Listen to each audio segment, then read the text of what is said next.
Hi there, welcome to this tutorial for the ukulele play-alongs of Oo-de-Lally, which is from the Disney Robin Hood. You can find that at the Uke Play-alongs channel on YouTube.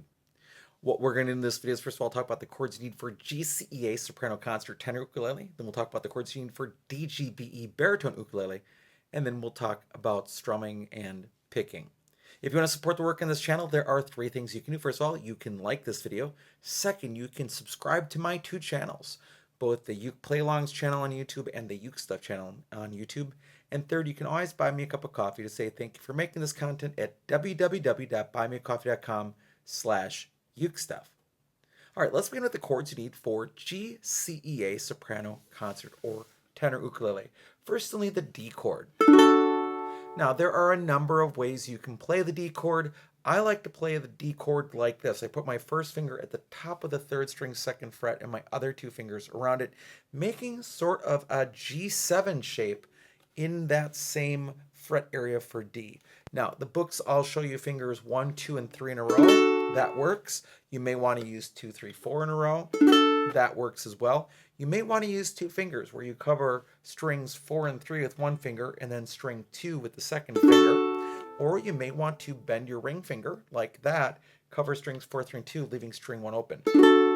Any one of those will work for D, just don't play it with your thumb like that. The second chord you'll need is the A chord. And by the way, just as a side note, one of the reasons I like playing the D chord like that is that you will often change to A or A7, which is a little shift of moving your first finger back down, leaving the other finger there. That's part of the reason why I like to play D that way, not only because my hands fit, but because it makes for easier chord changes to A and F sharp minor. The next chord is the E7 chord. It's one of my favorite chords just for the feeling of how it's played, and I rotate my wrist up a little bit to get that. I don't twist my wrist, but I just rotate my arm and wrist to get that E7. Then an A7, a B7. Now, you could play this as a bar chord, but we're going to play it with a 3-finger chord on GCA. First finger is going on the second string, second fret. Second finger is going on the third string, third fret, and the ring finger is going on the fourth string, fourth fret. The B7 chord. And then finally, we have the E flat diminished 7. It is a 4-finger chord or a bar chord. I like it with 4 fingers to get more clarity with it. I put down fingers 1 and 2 right where I would play a D7, and then I add fingers 3 and 4 right underneath it. That's the E flat diminished 7, only happens at the end of the song. And those are the 6 chords you need to play on GCEA soprano concert tenor ukulele. Now let's talk about baritone. All right, on baritone you'll need the D chord, the A chord, the E7 chord, an A7 chord. This will be a bar chord. First finger is going to go across all 4 strings right above the metal second fret. You're going to pull against the fretboard like this. That will give you most of the leverage for your sound. And then you just add the second finger to the first string, third fret, and I support with my thumb just a little bit. And then a B7 chord. And then finally an E flat diminished 7 chord, which is a 4-finger chord for me. You can play it with a bar chord, but I like to use 4 fingers for clarity.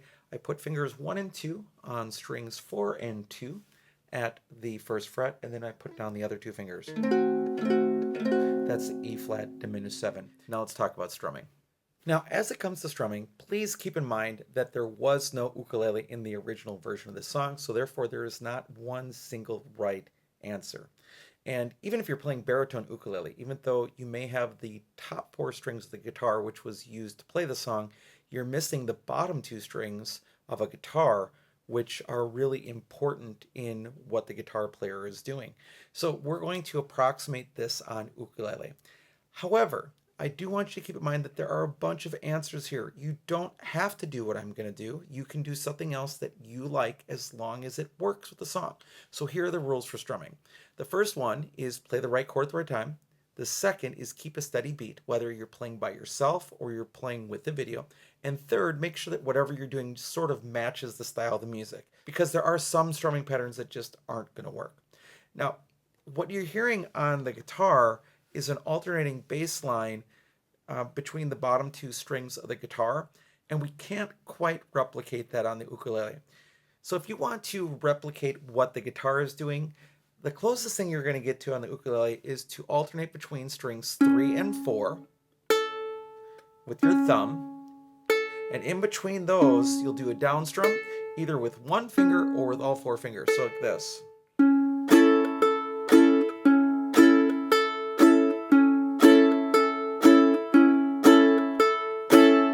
That will work really well for the whole song. And that's basically all you have to do is pick, strum, 3 strum, 4 strum. Also works in baritone. Let me show you. So here's what you're going to get on baritone. 3 strum, 4 strum, 3 strum, 4 strum, 3 strum, 4 strum, 3 strum, 4 strum. And that will work with every chord through the whole song. So with those chords and with those strumming patterns, that's all you need to do to be successful. Thanks so much for joining for this video. I hope you have a great day, and I'll be back soon with some more uke stuff for you.